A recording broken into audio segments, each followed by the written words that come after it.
Hello అండి. ఎలా ఉన్నారండి అందరూ? బాగున్నారా? మీరంతా బాగుండాలని మనస్ఫూర్తిగా దేవుడిని కోరుకుంటున్నాను. నా వీడియోస్ చూస్తూ ఛానల్‌ని సపోర్ట్ చేస్తున్న ప్రతి ఒక్కరికి పేరు పేరున కృతజ్ఞతలైతే చెప్పుకుంటున్నానండి.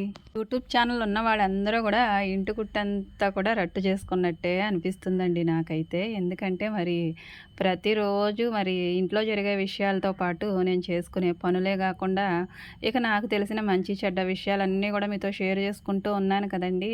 ఇక ఇంట్లో నేను ఏ వంట చేస్తున్నానో, పిల్లల్ని ఎలా రెడీ చేస్తున్నానో అలా సాధారణ పల్లెటూరి గృహిణిగా ఉంటూ కూడా నాకు యూట్యూబ్ ఛానల్ చేయాలనిపించిందండి. ఎందుకంటే ఏదో అలా ఇంటి దగ్గర ఊరకనే కూర్చొని గిన్నె, చెంబు తోముకుంటూ ఉన్నాను కదండీ! అదే వీడియో తీసి పెడితే మరి మనకి ఏదో కొంత సహాయంగా ఉంటుంది కదా అనేసి ఈ ఛానల్ అయితే స్టార్ట్ చేసుకున్నాను. ఎందుకిలా చెప్తున్నానంటే పల్లెటూరోళ్ళు సాధారణంగా ఇలాంటి వాటికి వెనకాలే ఉంటారండి. ఎందుకంటే కొంచెం మొహమాటం ఎక్కువ కదా! నాకు కూడా అలానే ఉంటదండి. కాకపోతే నాకున్న మొహమాటం అంతా పక్కన పెట్టేశాను. అలాగే నాలో ఉండే భయాన్ని కూడా అలా పక్కనుంచేశానండి ప్రెజెంట్ అయితే. ఎందుకంటారా? మనం ఏదైనా చేయాలి, సాధించాలి అనుకున్నప్పుడు కొన్ని భయాలన్నీ కూడా పక్కన ఉంచేసుకోవాలి గదండీ! అవి మనతోనే ఉంటే మనం ఏ పని చేయలేము. ముందడుగు కూడా వేయలేము. ఇక యూట్యూబ్ చేయాలంటే మొహమాటం అనేది ఉండకూడదని నాకు బాగా అర్థమయ్యింది. ఇక మొహమాటము, భయాలన్నీ పక్కన పెట్టేశానని నా హద్దుల్లో నేనుంటాను. వాటిని ఎప్పుడు కూడా క్రాస్ చేయాలన్న ఆలోచన అయితే నాకు లేదండి. నేను ఒక సాధారణ హౌస్ వైఫ్‌గా ఉంటూ నేను ఇంట్లో ఏ విధంగా ఉంటున్నానో, నా పద్ధతి ఏంటో, నేను పిల్లల్ని పెంచుకోవడంలో ఎలా ఉంటున్నానో, పెద్దవాళ్ళని చూసుకోవడంలో ఎలా ఉంటున్నాననేది నాలాంటి వాళ్ళు కూడా ఉంటారు కదా! వాళ్ళకే వెళ్తుంది ఈ వీడియో అనేసి నేను అలా ధైర్యం తెచ్చుకొనైతే నా ఇంట్లో ఉండే పనులు, వంటలు ఇక ఇవన్నీ చూపించుకుంటూనే నేను వీడియోస్ చేస్తున్నాను. నేనేదో గొప్ప వంటలు చేస్తున్నాననేసి, గొప్పగా బ్రతుకుతున్నాననేసి కాదండి యూట్యూబ్‌లో పెట్టింది. నా జీవిత విధానం ఏమిటంటే నేను ఎక్కువగా ప్రకృతికి దగ్గరగా, ఇంకా నేచురల్‌గా పాతకాలంలో ఉండే విధంగా ఉండడానికే ఇష్టపడతానండి. సదుపాయాలు అలాంటివి ఎన్నున్నా గానీ నేను వాటిని పక్కనుంచేసి నా జీవితం ఇలా ఉంటే చాలు, ఇలా సాగిపోతే చాలులే అని సరిపెట్టేసుకునే ఒక పిచ్చిదాన్నండి. ఇక ఇప్పటి వరకు నా జీవితం అలా సాగిపోయిందండి. ఇక మీదట ఎలా ఉంటుందనేది మన ఆరోగ్యం మీదే ఆధారపడి ఉంటుంది కదండీ! ఆరోగ్యం ఇప్పటి వరకు సపోర్ట్ చేసింది. దానికి తగినట్టుగా నా ఓపికనంతటిని కూడా నేను అలా కొంచెం కొంచెంగా ఇచ్చేసుకుంటూ ఈ పనుల కోసమే జీవితం అన్నట్టు కుటుంబం కోసమే అలా బ్రతుకుతూ వచ్చేసాను. ఇంత ఆధునిక యుగంలో ఎన్నో టెక్నాలజీస్ ఉన్నాయి. ఎంతో సులువైన మార్గాలున్నాయి. మనం పని చేసుకోకుండానే చేసేసినట్టు అయిపోయే మార్గాలు చాలా ఉన్నాయండి. కానీ నాకెందుకో ఇలానే బ్రతకాలనిపిస్తుంది. అంటే కొంతమంది అనుకోవచ్చు, ఏ సదుపాయాలు లేనప్పుడు అలా సరిపెట్టేసుకోవడమే మంచిది కదా అనేసి. కాదండి. నేనెప్పుడూ కూడా ఇంతవరకు కష్టపడిన దాన్ని ఇంకొంతకాలం కష్టపడలేనా అన్న ఊహలో ఉండిపోతాను నేను. నేచురాలిటీకి దగ్గరలోనే బ్రతకాలనిపిస్తుందండి. కానీ మరి అలా బ్రతకాలంటే చాలా కష్టం గదా! కొన్ని కొన్ని పనులకు కొన్ని ఉపయోగించక తప్పదు. నేను చేసుకునే పనుల దగ్గర నుంచి పిల్లల్ని పెంచుకునే విధానం వరకు అన్నీ నేచురలేనండి ఇప్పటి వరకు కూడా. ఇక మా ఊరు పల్లెటూరు అవ్వడం వల్ల నేను ఇలా బ్రతికేయడానికి అలవాటు పడిపోయానేమో బహుశా. నా చుట్టూ ఉన్న సరౌండింగ్స్ అంతా కూడా నాకు నేచురల్‌గానే ఉండు అని చెప్పినట్టు ఉంటుందండి. ఇక అలానే ఉండిపోవాలంటే ఇక నేను కూడా ఎప్పటికీ ముసలిదాన్ని అవ్వకుండా ఇలాగే ఉంటే ఆ పనులన్నీ సాధ్యమవుతాయి. ఇక ముసలివాళ్ళు అయ్యామంటే అవి సాధ్యం కాదు కదండీ! ఏదో మాట వరుసకు అలా అన్నాను కానండి, మనం ముసలివాళ్ళం అవ్వకుండా ఉండాలంటే అలాంటి మందు ఏది కూడా ఇప్పటి వరకు రాలేదు. ఈ లోకంలోకి రాదు కూడా. ఎందుకంటే మనం ఏ వయసులో ఎలా ఉండాలో అంతా కూడా దేవుడి నిర్ణయము. ఇక దానికి తగినట్టుగా మనం బ్రతికేయాలంతే. మొత్తానికి మనం పనులు ఎలా చేసామన్నది ముఖ్యం కాదండి. డైలీ ప్రతి ఒక్కళ్ళం పనులు చేసుకుంటూనే ఉంటాం కదండీ! అలసట వస్తుంది, నీరసం వస్తుంది, ఎన్నో వస్తూ ఉంటాయండి ప్రతిరోజు. అన్నిటికీ ఇక తలకో టాబ్లెట్ వేసేసుకుని అలా రెస్ట్ తీసుకోవడమే తప్పించి ఇంకా మన బాధ ఎవరితో చెప్పుకుంటాం చెప్పండి? ఎవరు వినరు చెప్పినా గానీ. ఇక మనం అందరిని ఎవరి మార్గాన వాళ్ళని పంపించేసి ఇక తీరిగ్గా పనులు చేసుకుంటూ, కాసేపు కూర్చుంటూ, కాసేపు నొచ్చుకుంటూ, అలా అనుకుంటూ, ఇలా అనుకుంటూ ఎవరమైనా ఇలానే అనుకుంటాం కదండీ! తలనొప్పి వస్తుందేంటో, నడుము నొప్పి వస్తుందేంటో, కాళ్ళు లాగేస్తున్నాయేంటో, ఇలా ప్రతిరోజు ప్రతి ఒక్క ఆడవాళ్ళు పనులు చేసుకుంటూనే ఉంటారు ఒక పక్క నుంచి. ఒక పక్క నుంచి వాళ్ళకున్న సమస్యల గురించి మనలో మనమే చెప్పుకుంటూ ఉంటాం కదండీ! మనం ఇంట్లో డైలీ ఎంత నలిగిపోతామో ఈ పనులతోటి అది ఎవరికీ అర్థం కాదండి. ఏదో బొంగరంలా భలే తిరిగేస్తుందే, పనంతా చేసేస్తుందే అని అనుకుంటారు మన వాళ్ళు. కానీ మన లోపల ఎలా ఉందనేది మనకు మాత్రమే తెలుసు. వాళ్ళకేం తెలుసండి పాపం. పెడితే తింటారు, లేదంటే చూస్తారు. మన పిల్లలైనా అంతే, పెద్దవాళ్ళైనా అంతే. అంతేగాని మనకి పద్దాక మనకి ఇలా ఉంది, అలా ఉందని ప్రతిసారి చెప్పి వాళ్ళనైతే బాధ పెట్టలేం గదా! అలాగని ఏవో పెద్ద పెద్ద సమస్యలు, ఆరోగ్య సమస్యలు అలాంటివి ఏమీ కాకపోయినా గానండి, మనలో మరి బలహీనతలుంటాయి కదా! అలసటలుంటాయి కదా! ఒత్తిళ్ళుంటాయి కదా! పొద్దున ఎప్పుడో లేస్తాం చీకటితోటిని. మరలా చీకటి పడిన తర్వాత అందరూ నిద్రపోయిన తర్వాత అంతా సర్దుకొని వంటగదిలో మొత్తం చూసుకొని బీరువాలో అంటే నేను బీరువాలో పెట్టుకుంటాను కాబట్టి అలాగని అంటున్నాను. కిచెన్‌లో ఏది కావాలో, ఏది పారేసుకోవాలో అయన్నీ చూసుకున్న తర్వాత కొంతమంది తోమేసుకుంటారు నైటు. నేనైతే తోమనులేండి, పక్కన ఉంచేసుకుంటాను. కొంతమంది ఏమో తోమేసుకొని శుభ్రంగా నీట్‌గా గ్యాసు అంతా కూడా కడిగేసుకొని చక్కగా ఉంచుకుంటారు. మార్నింగ్ లేసేసరికి బావుంటుంది. అదేంటి వసతిని బట్టి ఉంటుందండి అలాగా. నాకు కూడా అలా చేసుకోవాలని ఉంటుంది. నైట్ గిన్నెలు తోమేసుకొని, ఆ గ్యాస్ దగ్గర మొత్తం శుభ్రం చేసేసుకొని, ఉదయానికల్లా నీట్‌గా ఉంచుకుంటే, అక్కడికొచ్చేసరికి మైండ్ అంతా కూడా ఫ్రెష్‌గా ఉంటుంది. చక్కగా టీ పెట్టుకొని తాగాలంటే చాలా చాలా ఆహ్లాదంగాను, ఆనందంగాను ఉంటుంది. ఇంకా పొద్దున్నే ఎప్పుడు లేచి కిచెన్‌లోకెళ్దామా అన్నట్టు అనిపిస్తుందండి. కానీ మరి నా కిచెన్ అయితే పొద్దున్నే లేచి ఈ కిచెన్‌లో పడ్డానేంట్రా బాబు అని అన్నట్టు అనిపిస్తుందండి మరి ఒక్కొక్కసారి. మనం నిద్ర మంచం మీద నుంచి లేవకముందే లేచి కిచెన్‌లోకెళ్ళి ఏం పని జేసుకోవాలో, తర్వాత ఏం పని జేసుకోవాలో అన్నీ ప్లానింగ్ అలా వచ్చేస్తూ ఉంటాయి గదండీ. తెల్లవారుజాము 4 గంటల నుంచి మొదలుపెట్టి ఇక లేచిందే తడవు ఏ పని జేసుకోవాలనేది ముందు ఆలోచించుకుంటూ ఉంటాము. అలాంటప్పుడు మరి వంటగదిలో మనం ఏం చేసామో ఏంటో నైట్ అన్నీ గుర్తుంటాయి గదండీ. మరి నేనేమో అవన్నీ సామానంతా పక్కన పెట్టేసుకొని గ్యాస్ స్టవ్ దగ్గరేమో క్లీన్ జేసుకోకుండా అంటే నాకు ఎంత చేసినా గానండి చేసినట్టుగా అనిపించదు. అందుకని నేను చెయ్యను. తర్వాత చేసుకుందాం రేపొద్దున్నే అనేసి పొద్దున్నే మాత్రం నేను టీ పెట్టే ముందు ప్రతిరోజు కూడా క్లాత్‌తో తుడుస్తానండి. నైటే తుడిసేసుకోవచ్చు కానీ వదలవు ఆ మరకలు. అదే ఉదయాన్నే తుడిస్తే ఏంటో తెలీదండి మ్యాజిక్కు. పొద్దున్నే నూనె మరకలన్నీ కూడా చాలా స్మూత్‌గా వదిలిపోతాయనమాట. అందుకనే ఉదయాన్నే టీ పెట్టే ముందు నేను గ్యాస్ స్టవ్ అంతా క్లీన్ చేసుకుంటాను పొడి క్లాత్ తోటి. ఇక వంట పనంతా కూడా ముగించేసిన తర్వాత ఇక బయట పనంటూ ఉంటుంది కదండీ! పిల్లలనేమో పంపించేశాను. ఇక గిన్నెలన్నీ కూడా అక్కడ పోగెట్టేశాను. అలాగే బట్టలు కూడా తీసుకొచ్చి పోగులు పెట్టేశానండి. ఇక వాటిని ఉతకాలి. అందరూ తిడుతున్నారండి నన్ను. వాషింగ్ మెషిన్ కొనుక్కోవచ్చు కదా! నీకు పని తగ్గుద్ది అనేసి. అంటే నా మంచి కోసమే కదండీ! నేను కూడా వినాలి కదా అనిపిస్తుంది. కొనుక్కోవాలంటే ఏదైనా కొనేసుకోగలమండి. కానీ నాకు ఇల్లంత కంఫర్టబుల్‌గా ఉండక నాకు ఏ వస్తువు కొనుక్కోవాలని ఉండదు. ఇల్లు కట్టుకుంటే అన్నీ కూడా సవ్యంగా చేసుకోవచ్చన్న ఆలోచన మీదే ఉండిపోయి నాకు వాటి మీదేమో ఇంట్రెస్ట్ ఉండదు. తెచ్చుకోవాలండి మరి ఇల్లు ఇలా ఉందనేసి ఇక అంతమాను బట్టలంటూ అలా చేతులతో ఉతకాలంటే కష్టంగానే ఉంటుంది కాబట్టి కొనుక్కోవాలండి. కొనుక్కోవాలన్న ఆలోచన అయితే ఉంది. నా జీవిత విధానాన్ని నేను పెళ్ళయిన దగ్గర నుంచి ఇప్పటి వరకు కూడా ఈ విధంగానే కంటిన్యూ చేసేసుకుంటూ వచ్చేసాను. అలసట తెలియలేదు, బాధ తెలియలేదు, బెంగ తెలియలేదు. ఈ పని ఇలా ఎందుకు చేయాలి? వేరే రకంగా చేసుకోవచ్చు కదా అని నాకు అనిపించలేదు. ఇక ఈ పని ఇలాగే చేసుకోలేము. అలవాటు చొప్పున ఉంటుంది కదండీ! కప్ప కొత్త చాకల బండ దగ్గరికెళ్ళిందనుకోండి కొత్త కప్ప, బట్టల శబ్దానికి చప్పుడు అవుతూ బట్టలు ఉతుకుతారు కదా! అలాంటప్పుడు ఆ కప్ప కొత్తగా వచ్చిన కప్ప అయితే అక్కడ నిలవదండి. వెళ్ళిపోద్ది, పారిపోద్ది. ఆ దరిమానానికి కనిపించదు. అదే పాత కప్ప అనుకోండి, అక్కడ రోజు డబ్ డబ్ అని శబ్దం అయితే బట్టలు ఉతికేటప్పుడు వస్తుంది కదా! ఆ శబ్దానికి దానికి జోలపాట పాడినట్టు అనిపిస్తుందంటండి. అలా అయిపోయింది. నేనైతే అలానే ఊహించుకుంటాను. ఇక ఎప్పుడూ ఉండేదే కదా నాకు. ఇక ఇదేమంత కష్టం కాదులే అనిపించేస్తూ ఉంటుంది. ఇంకా కొత్తగా వచ్చిన వాళ్ళు ఎవరైనా ఇలాంటి పనులు చేయాలంటే చాలా భయపడిపోతారు. అమ్మో! ఈ పనులన్నీ చేతులతో చేయాలా? నా వల్ల కాదులే అనుకుంటారండి. ఇప్పుడు జనరేషన్ అలా ఉంటుంది.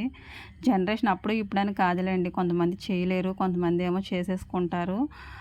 అలా ఈ విధంగా నా జీవితం అనేది ఇప్పటి వరకు గడిచిపోయిందనమాట.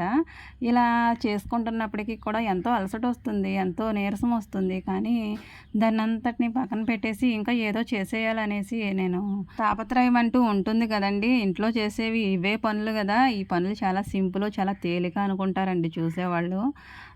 ఆడవాళ్ళని అర్థం చేసుకోని వాళ్ళు అంటే అర్థం చేసుకుంటారండి కొంతమంది. కానీ వాళ్ళు చేసే పని ఏంటో, ఆ కష్టం ఏంటో కూడా కొందరికి తెలీదు.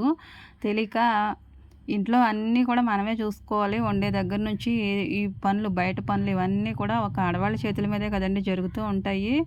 ఇంట్లో పొద్దున లేచిన దగ్గర నుంచి పిల్లల్ని పంపేటప్పుడు, ఇంకా ఆయన్ని కూడా పంపించేటప్పుడు ప్రతి ఒక్కరికి పని ఇదే కదండీ! పొద్దున్నే పిల్లల్ని స్కూలుకి పంపించాలి. మగవాళ్ళనేమో వాళ్ళు చేసే పనులకి వాళ్ళని పంపించాలి. ఈ టైంలో ఉంటుందండి 2, 3 గంటలు అలా నడుస్తూనే ఉండాలి, తిరుగుతూనే ఉండాలి. బొంగరాన్ని ఒక్కసారి కూడా ఆపకుండా తిప్పితే ఎలా ఉంటుందో అలా ఉంటుందండి పొద్దున్నే. అలా మనం అంత ప్రెషర్ భరించి మనం వాళ్ళ కోసం అలా చేస్తూ ఉంటే వాళ్ళకేం అర్థమవుతండి. పిల్లలేమో అమ్మ నాకు అది కావాలి, ఇది కావాలని వాళ్ళ పేచీలు వాళ్ళవే. ఇక పెద్దవాళ్ళు ఉంటారు చూడండి, వాళ్ళకి టైంకి ఏది ఇవ్వాలో అది ఇవ్వకపోతే వాళ్ళ మొఖాలు బాగోవు. ఇక ఆయన ఉంటాడు. ఈళ్ళ సందట్లో ఇక ఆయన హడావిడి ఎక్కువైపోతూ ఉంటుందనమాట. ప్యాంట్ ఎక్కడ పెట్టావు? చొక్కా ఎక్కడ పెట్టావు? ఇక పిల్లల దగ్గర నుంచి పెద్దవాళ్ళ వరకు ఇవన్నీ నేనే ఇవ్వాలి. చిన్నప్పటి నుంచి మనం వాళ్ళకి అలవాటు చేసేయాలండి. బట్టలు అక్కడ ఉంటాయి తీసుకో అనేసి. నేనేమో అరమరలో బట్టలన్నీ లాగేస్తారు. వాళ్ళకేం తెలుసులే అనేసి నేనే ఇచ్చేదాన్ని జాగ్రత్తగా. మరి అప్పుడైతే మనమే తీస్తాము, మనమే వేస్తాము.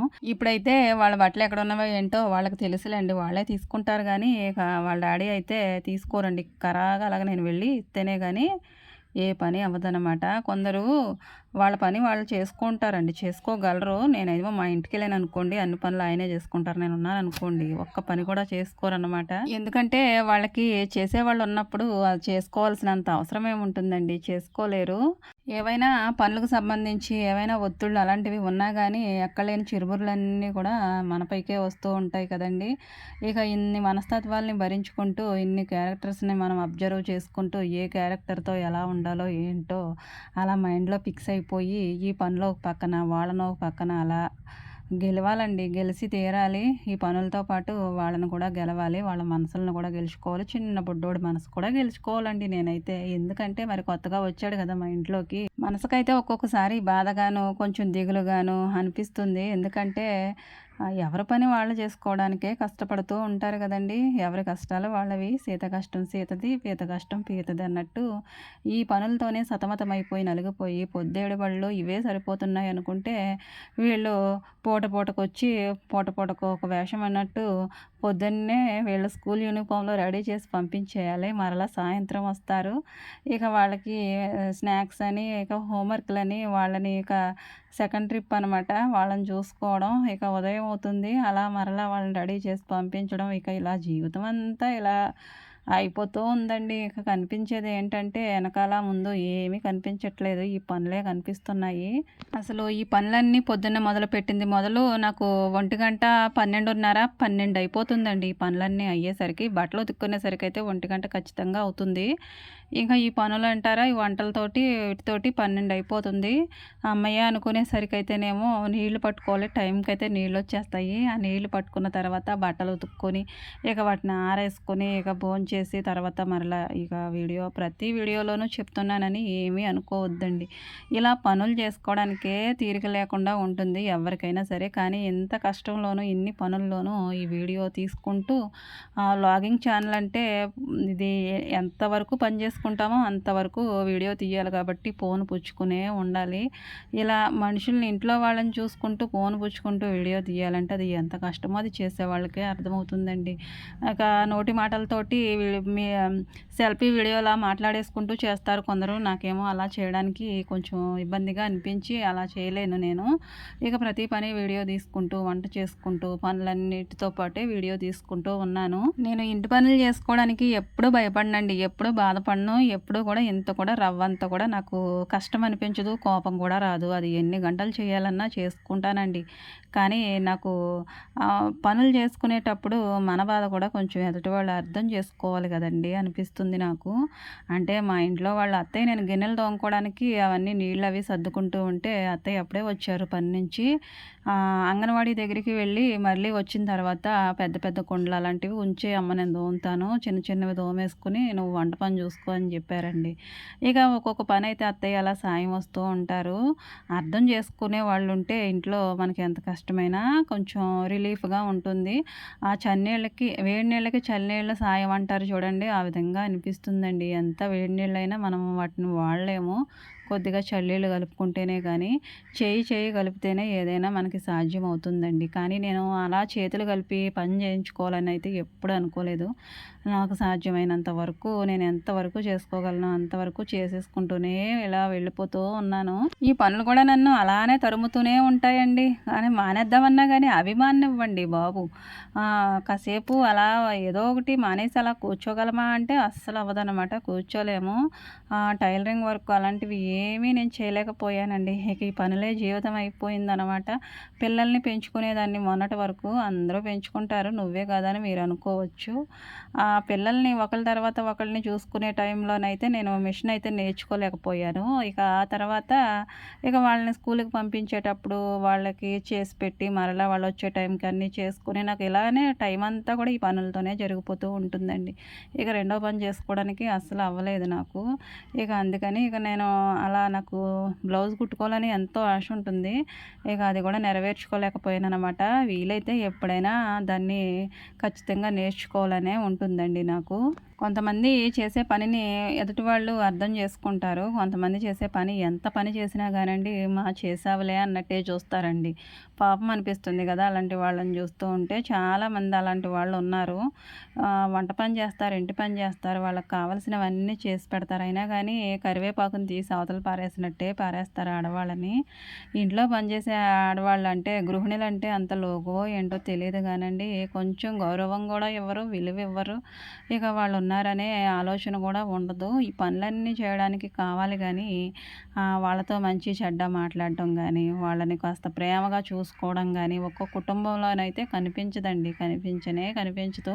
ఎంత ప్రేమ లేకపోయినా, ఎంత మనకి ఆమె మీద దయ లేకపోయినా కానీ తను వేరే ఇంటి నుంచి కూడా మన అమ్మాయిలాగానే పుట్టి పెరిగి వచ్చింది కదా అని కాస్త అయినా జాలుంటే చాలులేండి. ఆ అమ్మాయి మనుగడకి తిరిగే ఉండదు. కొన్ని కొన్ని పనుల్లోనూ సాయం చేసుకుంటూ నేనున్నాననే నమ్మకాన్ని ఇవ్వాలండి ఇంట్లో వాళ్ళు. అంతేగాని రాచి రంపాన పెట్టేసుకుంటూ ఇక మనశ్శాంతి లేకుండా చేసేసి ఇక తను ఏం చేస్తున్న ప్రతిదానికి వంకలు పెట్టుకుంటూ అలా సాధిస్తూనే ఉంటారు పొద్దస్తమాను. ఇక అలాంటి వాళ్ళని చూస్తూనే ఉంటామండి. అలాంటివి కూడా భరిస్తూ ఇలా ఈ రోజుల్లో కూడా ఉన్నవాళ్ళు ఉన్నారు. ఈ ఉప్మా పొద్దున్న ఒకసారి తిన్నాను. మిగిలిందైతే ఈ గిన్నెలో తీసేసి ఆ గిన్నెలన్నీ తోమేశాను కదండి. కానీ ఇది సాయంత్రం వరకు ఇలానే ఉంటుంది. నేను తినేయాలన్నమాట. లేదంటే ఇది మిగిలిపోతుంది కదా. ఇలా ఒక్కొక్కటైతే ఇంట్లో పాడైపోతుంది, వేస్ట్ అయిపోతుంది అనుకున్నది ఇక మనమే భరించేయాలి. ఇక ఎవరు తింటారండి? ఎవరు తినరు. ఇక టీ పోస్తుంది ఏంటి పొద్దున్నే వీడియోనా అని మీరు అనుకోవచ్చండి. కాదండి, ఏదో నేను పనులన్నీ చేసుకుని అలా కూర్చునే లోపలనేమో 3 అయిపోయింది. 3 అయిందంటే ఆయనేమో పౌంట్రీ దగ్గరికి వెళ్తారు. టీ ఇచ్చి పంపిస్తానన్నమాట. మొన్నటి వరకు ఎండలు కదండి, మజ్జిగ ఇచ్చేదాన్ని. ఇప్పుడు చల్లగా ఉంటుంది కాబట్టి ఇక టీ ఇచ్చిన తర్వాత ఆయన వెళ్తారు. ఇక ఆయనతో పాటు ఇక అందరికీ ఇచ్చేసానండి. మధ్యాహ్నం మాటలు కూడా మేము టీ తాగుతాం. మధ్యాహ్నం అంటే సాయంత్రం 3, 4 ఆ టైంలోనండి. ఇంకా నేను అంతకుముందే ఈ బట్టల పని ఇవన్నీ వదిలించేసాను కదండీ. ఇక్కడికి వచ్చాను ఎందుకంటే మొక్కలైతే నేను ఆ బట్టలు ఆరేసుకుని హడావిడిగా లోపలికి వెళ్ళిపోయాను. ఇక వీడియో అయితే తీసుకోలేదు. బట్టలు ఉతికేది, ఆరేసేది కూడా. ఇక ఈ మొక్కలైతే వచ్చాయో లేదో మీకు కూడా తెలియాలి కదా అనేసి చూపిస్తున్నాను. చక్కగా వచ్చేసాయండి. పెట్టిన ప్రతి గింజ వచ్చేసింది. 2 చోట్ల అయితే చిక్కుడు పాదులు పెట్టాను కదా, 2 చోట్ల బాగా వచ్చేసాయి. ఇక చుట్టూరా దానికి పుల్లలైతే గుచ్చి దాన్ని గూడులా చేస్తేనే కానీ కోళ్ళైతే మనకు లేకపోయినా కానీ పక్క వాళ్ళకు ఉంటాయి కదండి, వచ్చి తినేస్తాయి అనమాట. ఫలితం లేకుండా అయిపోతాయి. ఇంకా ఇక్కడైతే బీరపాదులు వచ్చినాయండి. 2 చోట్ల బీరపాదులు కూడా 3 గింజలు పెట్టాను, అవి కూడా వచ్చేసాయి. ఇక తర్వాత మళ్ళీ అత్తయ్య అయితే చాలా బీరగింజలు తీసుకొచ్చారు. వాటినైతే మావయ్య చాలా చోట్ల అయితే పెట్టారంట. అవి ఎక్కడ పెట్టారో కూడా నేను చూసుకోలేదు. అవి మొలకెత్తిన తర్వాత ఆ పాదులు ఎక్కడెక్కడ ఉన్నాయో చూసుకొని వాటిని కూడా కొంచెం శ్రద్ధ చూపించుకుంటే కాయలు బాగా కాస్తాయి కదా. ఇంకా కొన్ని బెండ మొక్కలు పెట్టాను కదండి, అదేనండి బెండ విత్తనాలు పెట్టాను కదా, అవి అక్కడొకటి 2 చోట్లే వచ్చాయండి. ఏంటో ఈ గుంతలన్నీ ఖాళీగానే కనిపిస్తున్నాయి. 3 గింజలు చొప్పున పెట్టాను, 2 మొక్కలు వచ్చాయి. ఇవి వస్తాయో రావో తెలియట్లేదు, చూద్దాము. వస్తే ఇక వాటిని కూడా శ్రద్ధగా పెంచుకుంటాను. ఇక మాకు గోంగూర అయితే లోటు లేకుండా ఉందండి. తోటకూర అయితే అక్కడక్కడ 4 చెట్లు ఉన్నాయి, సరిపోతుంది ప్రజెంటు. ఇంకా నాకు ఈ మందార మొక్క అంటే ఎంత ఇష్టమోనండి. ఇది ఎప్పటి నుంచో పెంచాలనుకుంటే ఈ సంవత్సరం ఇలా పెద్దదయ్యిందనమాట. 3 ఏళ్ళుగా ఉంటుంది ఇది దొడ్లోను. హైబ్రిడ్ మొక్కలాగా అనిపిస్తుందండి. ఇది నార్మల్గా రేక పువ్వుల చెట్టు అయినా కానీ కొంచెం హైబ్రిడ్ లాగా అనిపిస్తుంది. కమరం మొక్కలు ఎన్నున్నా కానండి నాకు వాటి మీద మమకారం అయితే పోదు. అక్కడ చిన్న మొక్కలు అయితే చాలా వేస్ట్గా పడి ఉన్నాయి. వాటిని ఏం చేస్తామండి, ఇక వాటిని తీసుకొచ్చి 2, 3 కుదుళ్ళుగా అలా వేసాను అనుకోండి, అవే పోస్తాయి కదా అనేసి అక్కడ వేసాను అనమాట 4 కుదుళ్ళు. వచ్చేవాళ్ళు. నాకు కనకాంబరం మొక్కలు అలా చిన్నప్పుడైతే ఎక్కడ నాకు 4 మొక్కలు కనిపించినా గానండి, అంటే పక్క వాళ్ళ ఇళ్ళ దగ్గరికి వెళ్ళి ఆడుకుంటాం కదా! ప్రాణం అయితే నాకు 4 మొక్కలు ఇస్తే బాగుండును, మా అమ్మకి ఇద్దును. అవి అయితే చక్కగా పెరిగి పెద్దవవుతాయి. నాకు పూలొస్తాయి అనుకునేదాన్నండి. కానీ అడిగేదాన్ని కాదు. అలా నాకు కనకాంబరం మొక్కలంటే చిన్నప్పటి నుంచి చాలా ఇష్టం. వాటి పువ్వులైతే ఎర్రగా ఉంటాయని చాలామందికి నచ్చదు గానీ, మార్కెట్‌లో కనకాంబరాల రేటే బాగా ఎక్కువుంటుందండి. మన ఇంటి దగ్గర ఎన్నున్నా సరే. ఇలా నా డే అయితే ఇలా జరిగిపోయింది. ఇంట్లో పని చేసుకునే ఆడవాళ్ళు పనులతో చాలా నలిగిపోతారండి. కానీ ఎంతమంది వాళ్ళని అర్థం చేసుకుంటారో అనేసి నాకనిపించింది. వీడియో నచ్చితే లైక్ చేయండి. Thank you for watching.